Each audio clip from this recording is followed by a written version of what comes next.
open today's festivities, celebration, run, and us all together also. In a brief moment, recognize the presence of our Heavenly Father. In the name of the Father, and the Son, and the Holy Spirit. Heavenly Father, video.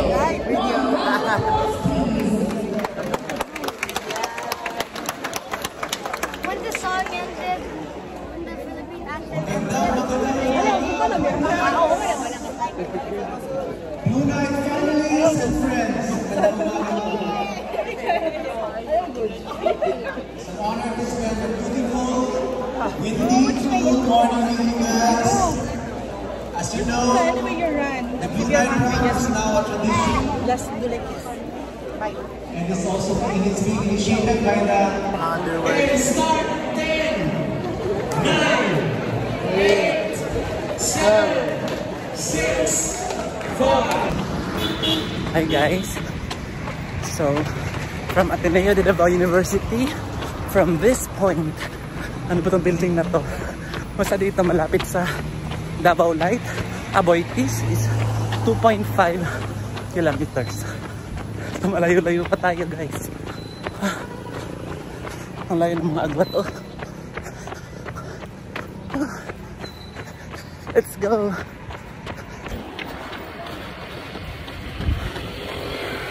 Nakaikot na po ako sa Talanang guys.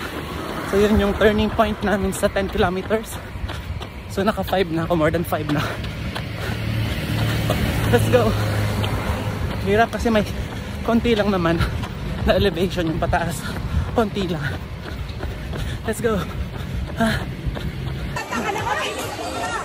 Stop one! Oh, thank you!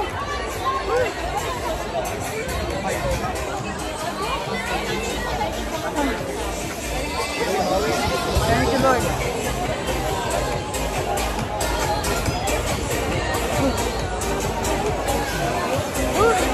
Stop one. Thank you.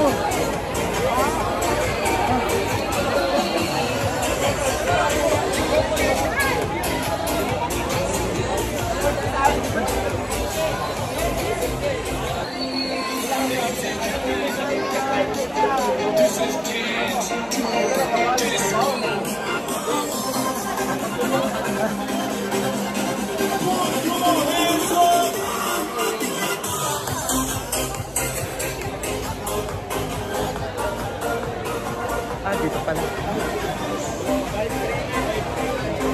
Asa ang sensor?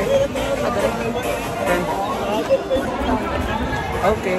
Unfortunately, kulang ang medal nila. Hindi ako hanggang 120 lang yung nabitin yung medal nila.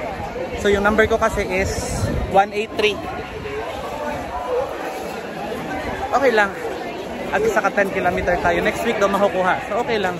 No problem. Importante naka sub 1.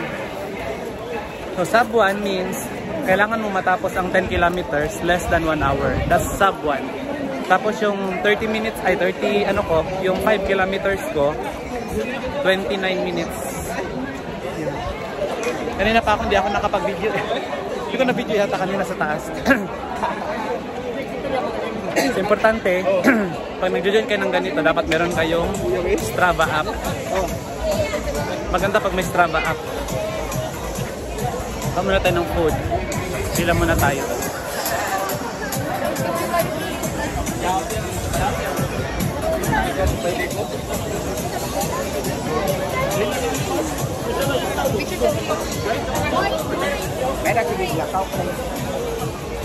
What is food? That's hard.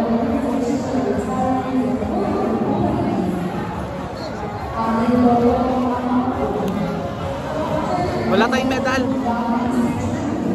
Next week na daw.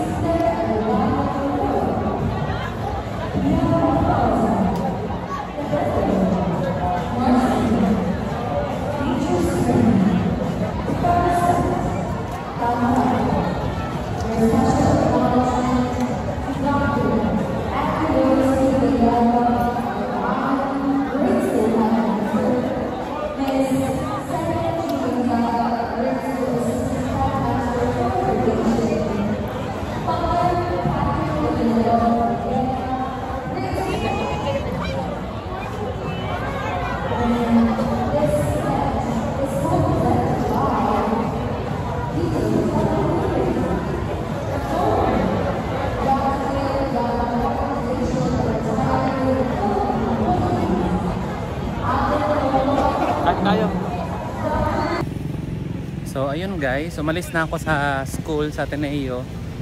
Hindi ko na tinapos yung program kasi after ng run, syempre pakain, and then nag-distribute sila ng medals. Unfortunately, kami na nasa third batch, hindi kami naka-receive ng medal, but it's okay.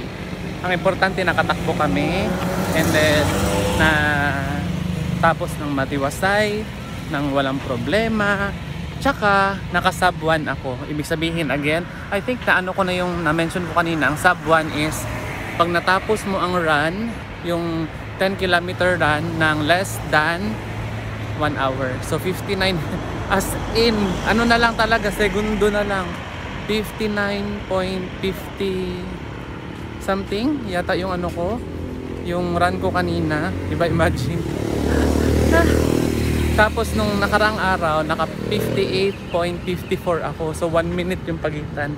Weakness ko kasi talaga ang elevation. So pag merong paangat na ano, na tawag nito, sa ruta, nahihirapan ako. So nagsuslow down yung pace ko from 11 napunta sa 10. Ganun ba sa may paakyat talaga, nahihirapan ako. But it's okay.